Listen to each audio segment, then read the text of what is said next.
यदा यदा हि धर्मस्य ग्लानिर्भवति भारत अभ्युत्थानम् अधर्मस्य तदात्मानं सृजाम्यहम् परित्राणाय साधूनां विनाशाय च दुष्कृताम्। 44 पॉइंट पढ़ा जा चुका है। 44वां पॉइंट पढ़ा गया था भोगी हृदय उदास और योगी हृदय निवास। ये पॉइंट पढ़ा गया था। 44 नंबर पॉइंट पढ़ा गया था भोगी हृदय उदास और योगी हृदय निवास। आज है 45 नंबर पॉइंट है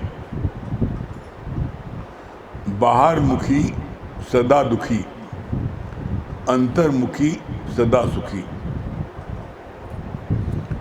आज का पॉइंट है 45 नंबर पॉइंट बाहरमुखी सदा दुखी अंतर्मुखी सदा सुखी। ऐसा क्यों बोला भगवान ने? बाहरमुखी सदा दुखी क्यों बोला? आप अपने जीवन में अनुभव कर देख लेना। जब कभी भी आप बाहर की तरफ देखोगे तो आप जो है या तो अहंकार में आ जाओगे और या दुखी होगे। जैसे तुम बहुत आराम से गाना गाते हुए, बिरहा गाते हुए, भजन गाते हुए साइकिल चला रहे हो, एक एक पेंडल मार रहे हो और अपने गाने मस्त हो, बहुत आराम से तुम रास्ते में जा रहे हो। लेकिन जैसे तुमने सड़क पर सामने से अपने मित्र को आते हुए देखा हांडा सिटी में, अरे बाप रे, बहुत बेईमानी किया है। हमारे साथ पढ़ता था, हमारे साथ साथ, और ये था क्लर्क और मैं था अफसर। बताओ हांडा सिटी चल रहा है। अरे हे भगवान, तुम अंधेरे अंधेरे। अब आप मस्त गा रहे थे, बिरहा भजन गा रहे थे और गाते गाते कहाँ आ गए? नीचे। और भगवान को लगे कोसने, भगवान तुम भी अंधेर करते हो, बेईमानी को, चोरों को, बदमाशों को, लफंगों को हांडा सिटी घुमा रहे हो और मैं टुडे साथ चल रहा हूँ। इससे अच्छा हम भी बेईमानी करें। अभी तक अच्छा वाला भजन गा रहे थे, बिरहा गा रहे थे, गाना गा रहे थे, तो पेंडल गाते हुए, मारते हुए जा रहे थे। जहाँ बाहर आपने देखा वो आपके अंदर में गिला शिकवा आ गया। और अगर इसी का उल्टा हो, तुम हांडा सिटी जा रहे हो और अपने दोस्त को टुडे साथ जा रहा है, देखा काला रफ हो गया, अहंकार, मैं कितना महान हो गया, और देखो ये वहीं कोई पड़ा है।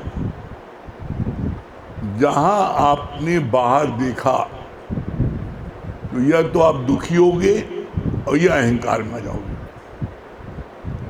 आप किसी चीज में देख लो, किसी चीज में आप देखो, प्राय आप जितने बैठे हो सब इस चीज के भुक्तभोगी होगे। बड़े शौक से, बड़े डिमांड करने के बाद तुम पत्नी को ले आते हो, चलो फलानी पिक्चर बड़ी बढ़िया लगी, दिखाएं। बहुत समय से डिमांड करते करते गए दिखाने। जब गए तब तो बड़े खुश थे, खूब मस्ती में थे, आज पिक्चर जा रहे हैं, पिक्चर जा रहे हैं, खूब बन ठन के गए। लेकिन लौट के आए तो पत्नी जो है रुआसी और तुम्हारी तरफ जो है आग तरेरी बोली है, कैसी साड़ी दिला रहे हो, देखो वो कैसी उन्हें साड़ी पहनी थी, वो पहने थे 5,000 वाली, तो हमें दिलाया 500 वाली। ऐसे ही ना, ऐसे रहोगे हमेशा। अब अच्छा वाला गए खूब प्यार में हंसी मजाक करते हुए खूब अच्छे अच्छे, लेकिन जब वहाँ लौट के आए तो वहाँ क्या देखा, बगल वाली, हमारे बगल वाली जो बैठी है वो 5,000 वाली साड़ी पहने, हम 500 वाली पहने। पिक्चर का सब पैसा तो बर्बाद। अब पिक्चर तो दिखाई नहीं पड़ रही है, होगी साड़ी दिखाई पड़ रही है 5,000 वाली। क्यों? बाहर देखा तुमने? किसी चीज में देख लो, अच्छा वाला आप काम कर रहे हो, आप अपने मजदूरी में खुश हो, अपनी क्लर्की में खुश हो, अपने व्यापार में खुश हो, बहुत खुश हो। आपने किसी भी अफसर को देख लिया, देखो क्या मस्ती में, क्या देखो काम धाम कुछ नहीं करता है, गवर्नमेंट तनख्वाह अलग लेता है और घूस अलग लेता है। भगवान हमें क्लर्क हमको अफसर बना दिए होते, हम तुम्हारा काम बिगाड़ रहे हैं। अच्छा वाला काम चल रहा है, घर से चर्चा चल रहा है, कोई दिक्कत नहीं है। लेकिन जहाँ तुमने सामने आने देखा ये अफसर और मैं क्लर्क, ये इतना धनी मैं गरीब, आप दुख हो गया, आप दुखी हो गए। आपको दुखी किया किसने? दादा भगवान ने बोला इसके लिए, अगर तुम्हें नरक जाना है या नरक का अनुभव करना है तो दूसरे को देख लो। इसीलिए एक सेंटेंस बोला दादा भगवान ने, अदर इज हेल, हेल माने नरक, दूसरे को देखना ही नरक है। आप किसी चीज में देख लो, दुनिया की किसी चीज में देख लो, चाहे पढ़ाई लिखाई में, चाहे मकान में, चाहे दुकान में, चाहे पहनने में, चाहे खूबसूरती में, चाहे गहने में, किसी चीज में देख लो। आप बनियाइन पहने, सैंडो बनियाइन पहने, उसी मस्त हो और बड़ा खुश रहो, मेरा क्या बढ़िया सीना है, क्या बल्ला है, और उसी का किसी को तुम देख लिया सूट पहन, अरे भगवान कहा तुम अंधेर किए हो, इस सूट में कितना शानदार लग रहा है, अब हम बनियाइन में कितने खराब लग रहे हैं। अभी तक खुद तक क्या बढ़िया सीना था, जहाँ दूसरे के दिखे दुखी हो गए। तो इसीलिए बोला बाहर मुखी सदा दुखी। आज आप देख लो, ये बात हमने कितने लोगों को देखा है, समझाया है, मना किया, और जिन्होंने नहीं माना वो बहुत ही उनको कष्ट हुआ, बहुत परेशानी, आर्थिक परेशानी में आ गए। अच्छा भला दुकान बैठ रहे हैं, अच्छा भला सुबह शाम सत्संग आ रहे हैं, खूब मजे जिंदगी चल रही है। ने फलनुआ जो है ना, उस सब जगह जाते हैं, वो सब जगह जाता है, हम कम है क्या, हम भी जाएं। अब दुकान छोड़ो भागने लगे। हमने समझाया, हम कभी देखो रोजी से रोजा होता है और भूखे भजन होने गोपाला ले लो अपनी कंठी माला, भूखे पेट कुछ नहीं होता। तुम अपना सुबह शाम सत्संग लेते हो, बहुत अच्छा है, बस। अब इसके बाद में भी अगर तुमको कभी जाने का शौक है, इंटरेस्ट, अच्छी बात है, तो जिस दिन दुकान बंद है उस दिन चले जाओ, जिस दिन हॉलीडे उस दिन चले जाओ। लेकिन तो अपनी दुकान छोड़ करके और नौकर के आश्रय, अरे मेरा नौकर बड़ा ईमानदार है, हम तो भाई सब ईमानदार है, लेकिन तुम जब एकदम खुली हाथ छोड़ दोगे, देखोगे नहीं, दिन भर नहीं जाओगे और हिसाब नहीं लोगे, तो कितना ईमानदार है वो बेईमान हो जाएगा। बेईमानी तुम सिखाओगे उसको, अरे नहीं आप क्या जाने, ठीक है भाई कोई बात नहीं भाई, हमको मेरे मन में आया था, हमने बता दिया, हमको दर्द होता है, तो बल्कि और जा करके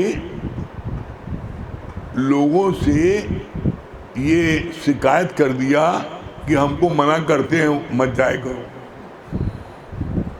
अगला कहेंगे हमरे विरोध मना कर रहे हैं, मत आओ सत्संग में जहाँ दोपहर में होता है। हमको हम बताओ हमें क्या मिलेगा, तुम जाओगे तो ही नहीं जाओगे तो। हमने तुम सोचते हो मुझे अच्छे बन जाए, और तुम कह करके तुमने अपने मन के किया काम करो, कोई जाएगा। परिणाम क्या हुआ, कहना नहीं माना। और जब हमको सुनने को मिला कि अगला व्यक्ति के मन में ये भाव आ रहा है कि हम अगले को मना कर रहे हैं, इसलिए हमने सत्संग में ना आई। गुरु ने बोला कि जब कोई बात तुम्हारी न माने तो एक बार कहो, इसके बाद में अगर न माने तो तुम मौन रहो, फिर प्रकृति न्याय करेंगे। हम चुप हो गए, हम क्यों बोले भाई, बार बार हम क्यों गए, हम नहीं बोले, नहीं कहा हमने। परिणाम क्या हुआ, पता लगा अपनी कार लेके भी जाते थे, दुकान भी छोड़ देते थे। परिणाम ये हुआ कि मुश्किल से 3-4 साल लगा होगा ऐसा करते हुए। उनकी दुकान पूरी एकदम खाली, जब एकदम क्लैप्स हो गया, गिर गया पूरे, जब पता लगा कि उधारी सब भी बहुत चढ़ गई है, फलाना है, पता लगा दुकान भी छोड़ना पड़ा, पैसे बहुत तंगी में हो गए, बहुत परेशान हुए, बहुत अधिक उलझन हुए। और उस समय बड़ा उनको इससे पश्चाताप हो रहा था। तो उस समय अब हम उससे क्या कहें, अगर हम ये बोले तो खराबी कि आप तो खुश हो रहे हैं, आपने मना किया था, हम नहीं कहना माना तो हमको ऐसा नुकसान हो तो आप खुश रहे। लेकिन अंदर में दर्द बहुत हुआ कि देखो, फिर गुरु जी की बात याद आ गई, होनी हो के रहे अनहोनी ना हो। तुम लाख चाहो कि इसको हम समझा दें, इसकी जीवन बन जाए, इसको भी आनंद मिले, किसी प्रकार की परेशानी न पड़े, लेकिन जो होनी है वो होके रहेगी। लाख समझाया नहीं मानी। परिणाम हुआ कि बहुत ही तंगी में आ गए, वो बहुत ही आपकी आर्थिक तंगी में आए। वो सब गाड़ी घोड़ा सब बिक गया, दुकान छूट गई, किसी प्रकार से जीविकोपार्जन करने लगे। तो हमने ये देखा कि अगर किसी व्यक्ति ने किसी की नकल मारी और बिना गुरु से पूछे कार्य किया, तो निश्चित उसको उसको बहुत नुकसान हुआ, बहुत परेशानी में आ गया।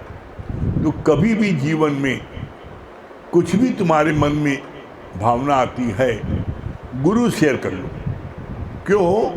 क्योंकि गुरु वो मंजिल तक पहुंचा है। गुरु जानता है कि इस रास्ते पर कौन कौन सी कठिनाइयाँ आती हैं, या कौन कौन से ऐसे आकर्षक लुभावने हमको खींचते हैं, या हम खिंच जाते हैं अनायास। गुरु सावधान करता है। लेकिन कभी कभी व्यक्ति अपनी कामना की पूर्ति के लिए, बोला नहीं कामी सम अंधा नहीं, जब किसी चीज़ की कामना होती है, कामना के लिए शारीरिक स्पर्श की नहीं, कामना देखने की होती है, कामना सुनने की होती है, कामना स्पर्श करने की होती है, कामना बहुत तरह की कामना है। तो जब कोई अपनी किसी कामना की आसक्ति में फंस जाता है और गुरु कहना नहीं मानता, और ये देखता है कि ये इसमें हम क्यों कहना माने, हम समझदार हैं, उसके बाद में बहुत कष्ट होता है। क्योंकि गुरु जानता है कि इधर तुम्हें दिखने में आ रही है कि बड़ी अच्छी सड़क है, लेकिन आगे रास्ता ब्लॉक है, आगे रास्ता खाई है।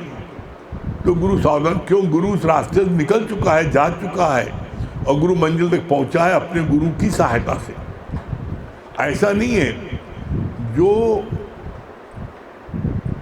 लुभावना दृश्य, जो आकर्षक चीज़ें आपके सामने आती हैं, जो प्रलोभन आपके सामने आते हैं, जो लालच आपके सामने आती है, ये सारी चीज़ें गुरु के सामने आ चुकी हैं।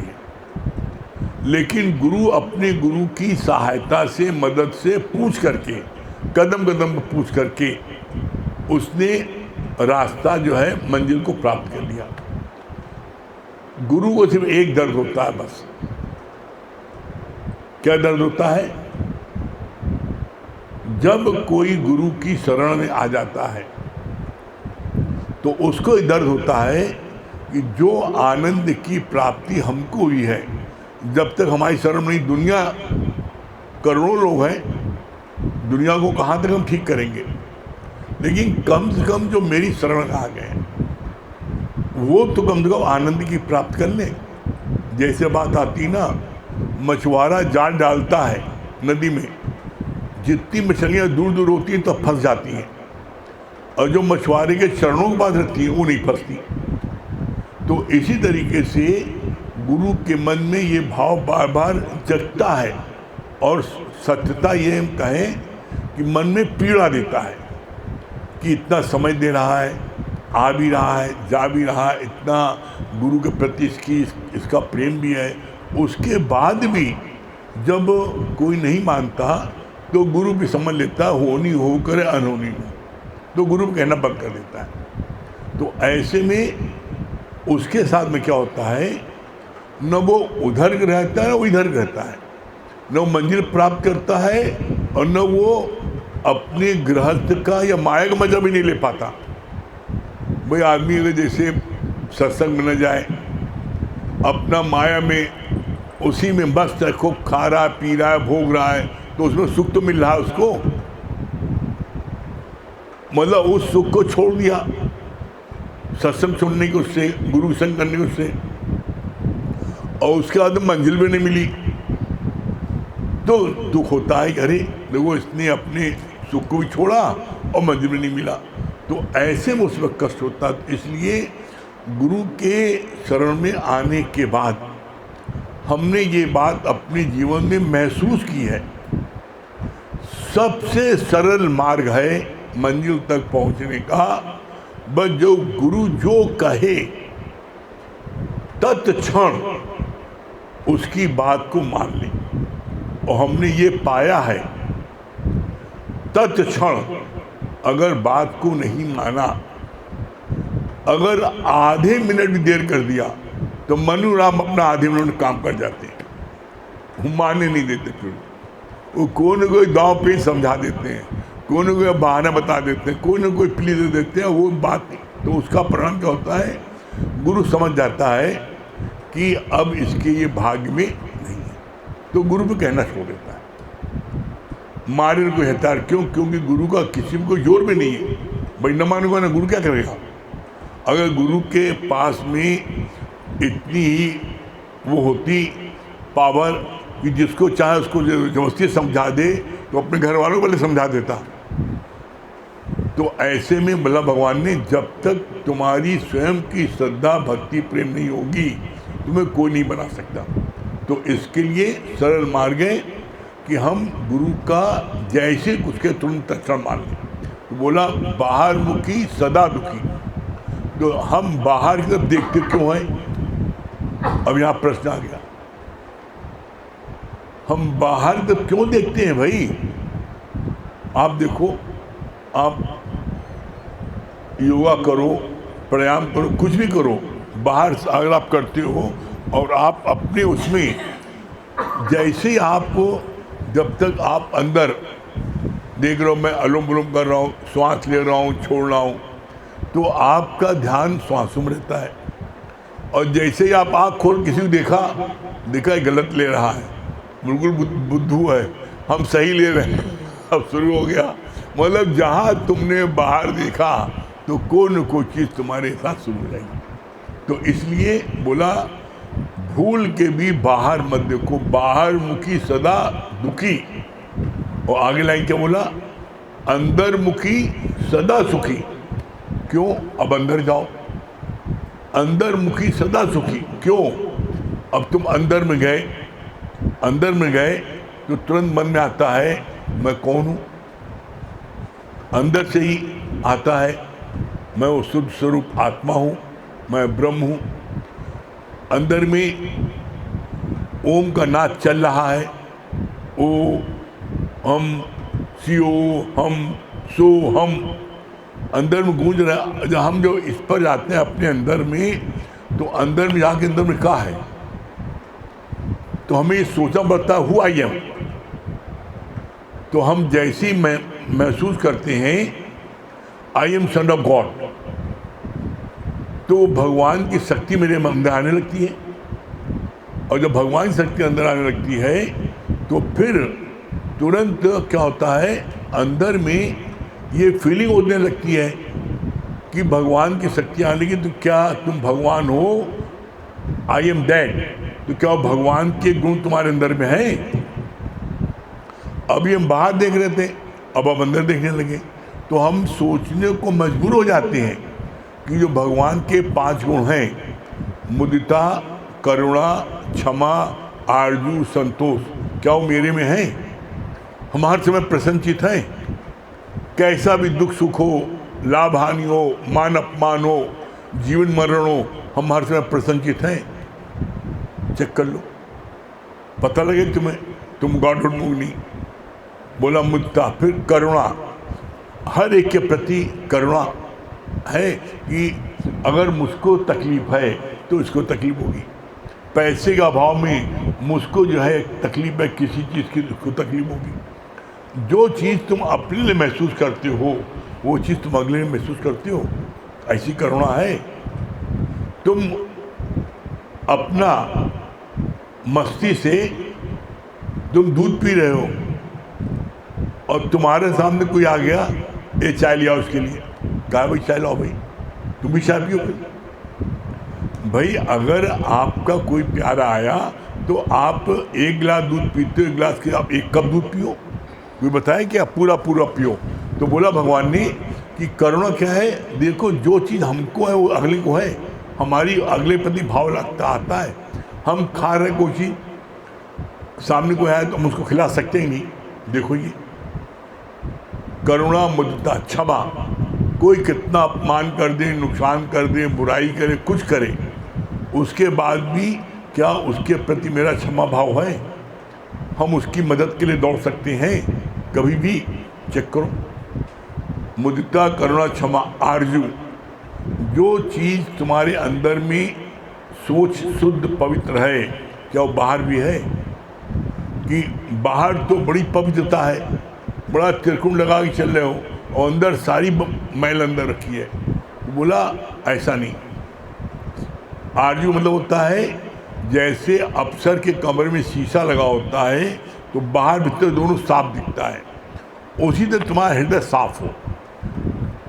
तुम्हारा हृदय हर एक के प्रति तुम्हारा हृदय जो है कैसे करुणा लो हो, नहीं इसको भी वो आनंद की प्राप्त हो जाए, ये है करुणा।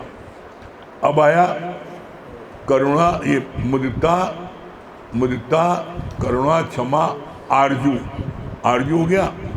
अब आया संतोष।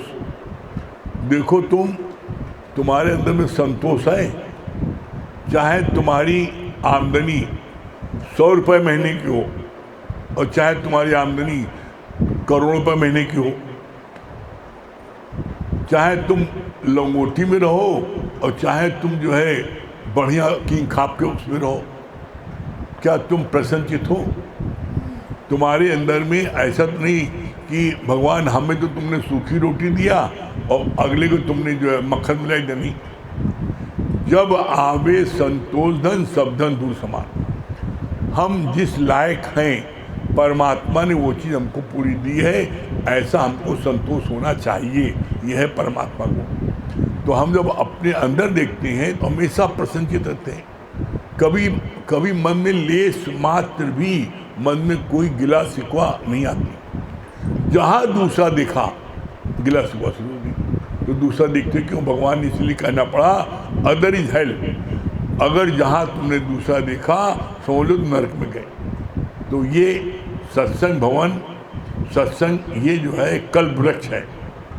यहाँ पर ये आज आप ये प्रतिज्ञा लो कि आज से हम दूसरा नहीं देखेंगे, आज से हम सिर्फ सारी ताकत एनर्जी हम अपनी तरफ लगाएंगे, अपने को देखेंगे अभी भी मेरे में क्या कोई बुराई है, हम सिर्फ अपने में देखेंगे, बोला नहीं। आँख नाक कान मुंह के नाम निरंजन ले, हम भगवान के नाम सिर्फ उसी को जपेंगे और किसी का सुमरन नहीं करेंगे। अगर हम ऐसा करते हैं, दूसरे नहीं देखते, निश्चित आप समझ लो आपको आनंद की प्राप्त होगी। करके देखो, वो आनंद न मिले तब कहना। आगे अमित भैया बताएंगे।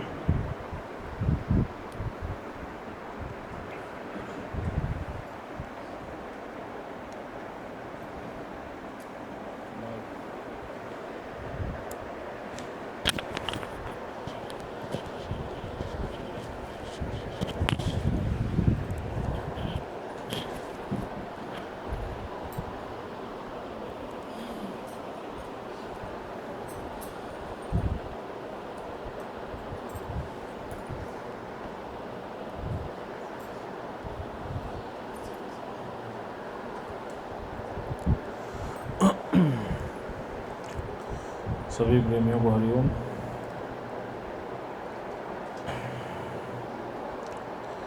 देखिए, बहुत अच्छी बात पढ़ रहे थे, उसमें गुरुजी बता रहे थे कि एक राजा के 3 नौकर हुआ करते थे और वो तीनों नौकर ही बड़े क्वालिफाइड थे और उन तीनों नौकरों की जो तनख्वाह थी वो अलग अलग थी। एक बार तीनों नौकरों में झगड़ा हो गया और वो बोले मैं बड़ा, दूसरा बोले मैं बड़ा, तीसरा बोले मैं बड़ा। तो जब झगड़ा उनसे नहीं संभला तो वो झगड़ा राजा के समकक्ष लाया गया। ये और बंद कर दो, सही कर दो। तो वो झगड़ा राजा के समकक्ष लाया गया। पता करने पर ये पता चला कि झगड़ा इस बात का है कि तीनों कह रहे हैं मैं बड़ा। तो राजा को क्रोध आ गया और राजा ने बोला कि ऐसा है, आज से मैं अपने सारे कार्य स्वयं करूँगा, अतः आज से तुम तीनों को मैं नौकरी से निकाल देता हूँ। तो वो 3 कौन थे? तो गुरुजी ने बताया, कहा पहला था मन, दूसरा था इंद्रिय और तीसरा था शरीर। इन तीनों में झगड़ा इस बात का होता था, जिस भी क्षेत्र में सफलता मिलती थी तो इन तीनों को अहंकार होता था। इनको लगता था, मन को लगता था कि देखा कितनी चतुराई से मैंने ये कार्य कर लिया, मैं ना होता तो ये कार्य भी ना होता। फिर शरीर, जब मन में देखो कोई संकल्प उठता है तो उसकी कार्रवाई कौन करता है? इंद्रिय करती है ना, तुम्हारी इंद्रिय सक्रिय होती है, कैसे करें क्या करें उसके लिए तिकड़म बढ़ाती है। तो दूसरी कार्रवाई इंद्रिय से होती है।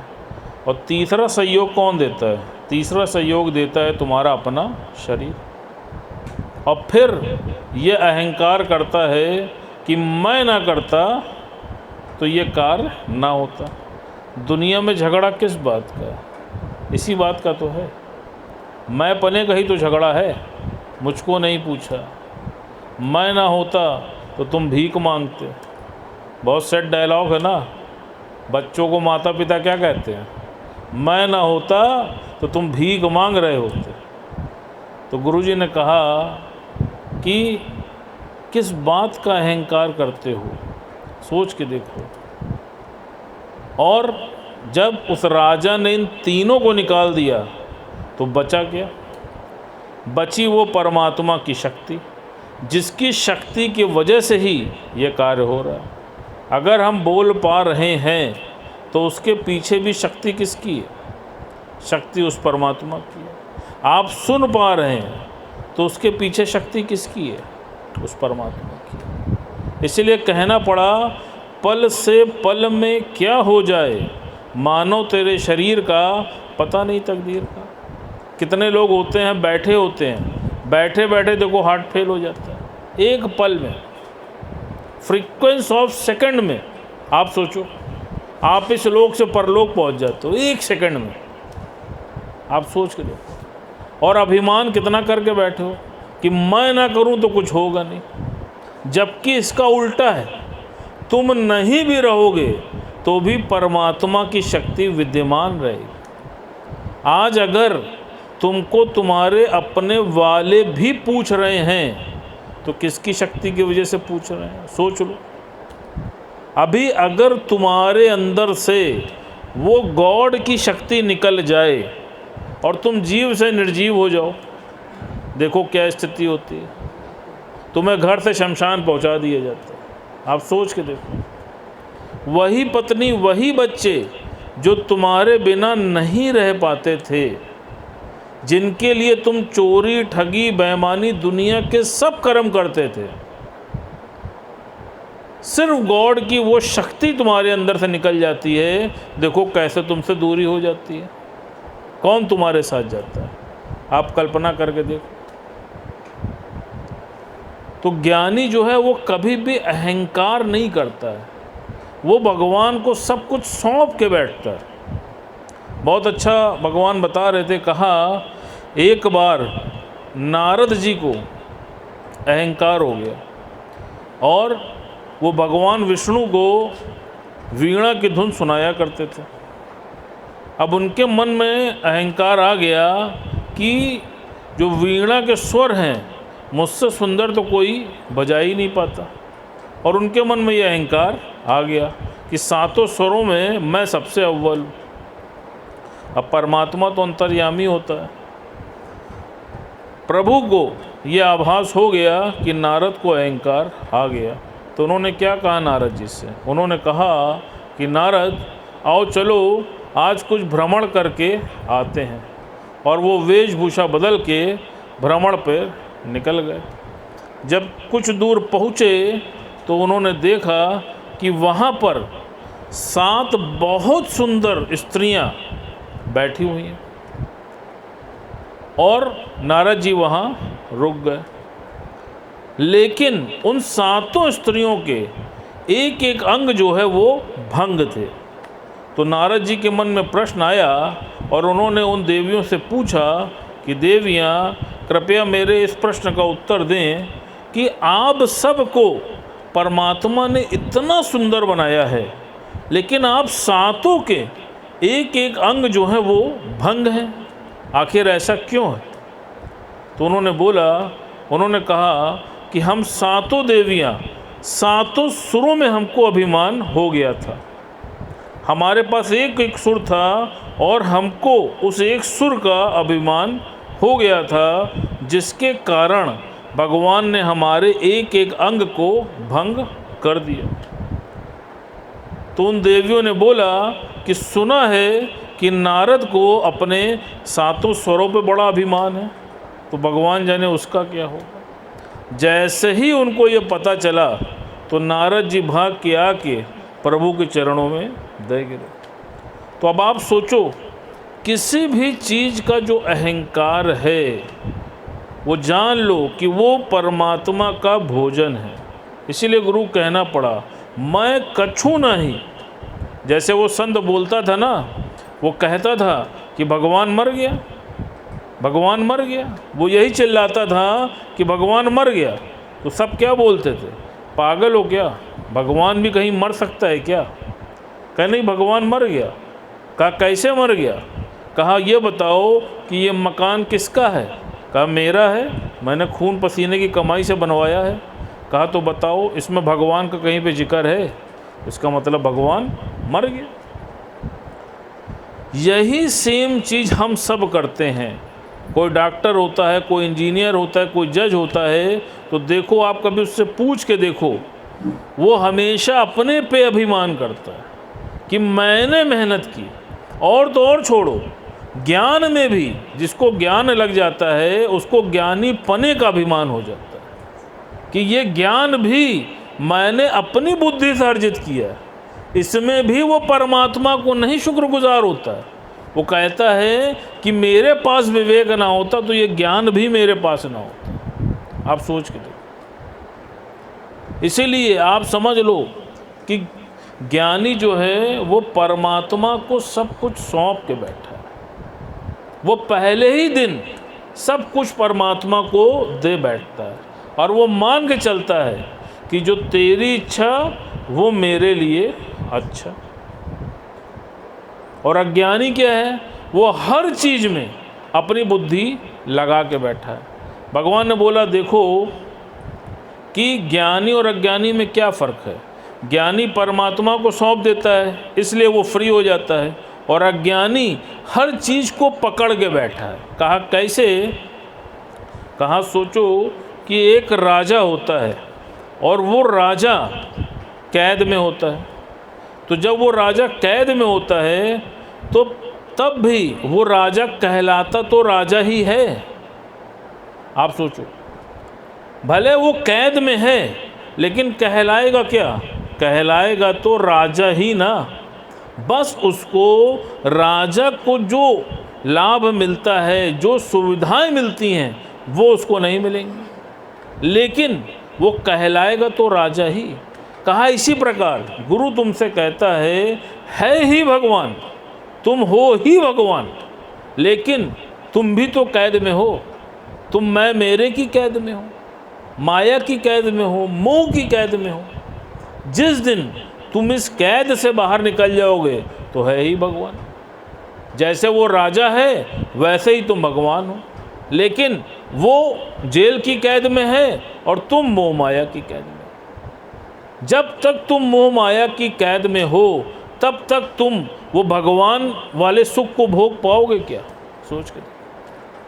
तो गुरु ने बोला है, कहा कि कुछ भी हो जाए मैं कछु नहीं। कभी भी अपने को जस्टिफाई करने की कोशिश मत करो, और सबसे उत्तम भक्ति ही यही है, परमात्मा की रजा में राजी रहना। जो राजी है वो राजा है, वो रजा हुआ है। हरि बोल।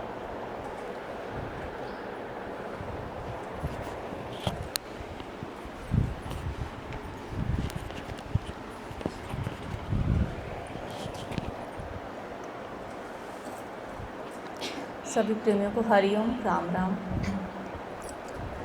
गुरु शरण में आइए, सर को झुकाइए, करके हृदय से वंदना मुक्ति पाइए।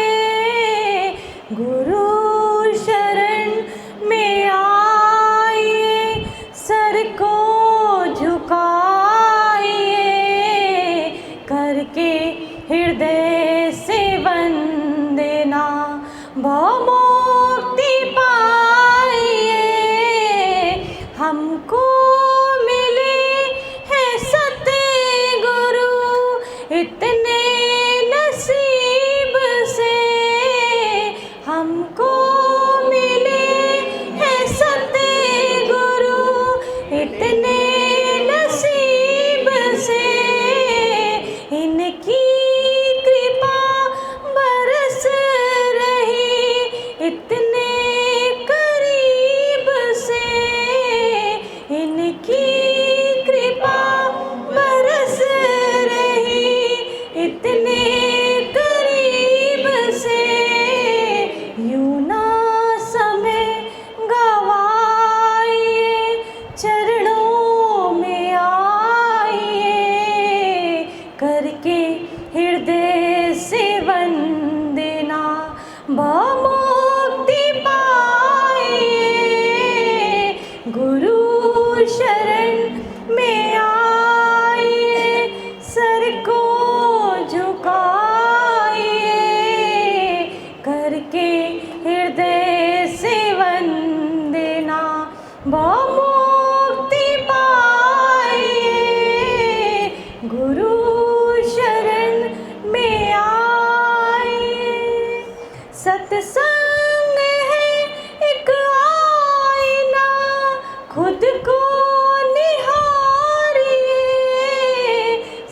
सत्संग है एक आईना, खुद को निहारिए। गुरु कृपा से अब सभी जीवन संवारिए। गुरु कृपा से अब सभी जीवन संवारिए। जो भी है दिल में आपके खुल के बताइए। करके हृदय से वंदना भावमुक्ति पाइए। गुरु शरण में आइए, सर को झुकाइए। करके हृदय से वंदना भावमुक्ति पाइए। गुरु शरण में आइए। सतगुरु गुणों की खान है, मुक्ति का द्वार है।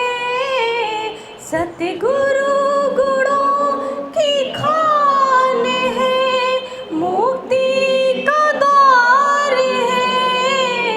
वाणी पे जो अमल करे वो भाव से पार है। वाणी पे जो अमल करे वो भाव से पार है।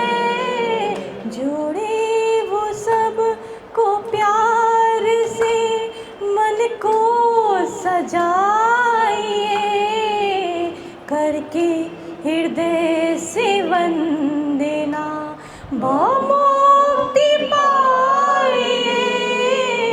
गुरु शरण में आइए, सर को झुकाइए। करके हृदय से वंदना भावमुक्ति पाइए। गुरु शरण में आइए।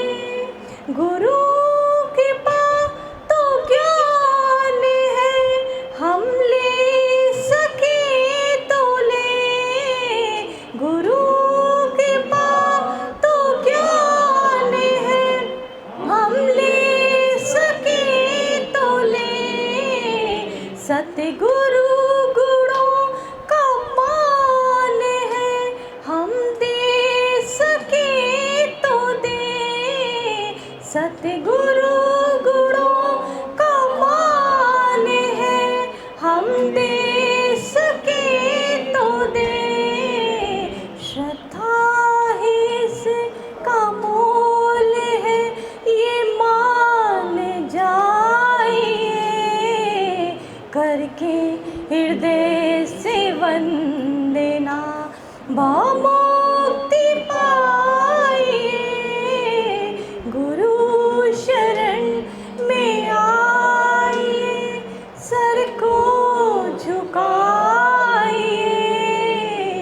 करके हृदय से वंदना भावमुक्ति पाइए। गुरु शरण में आइए। हरि महारती मंडल जी,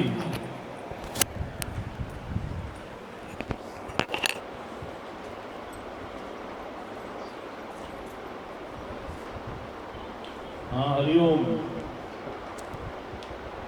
क्या बता रही हैं?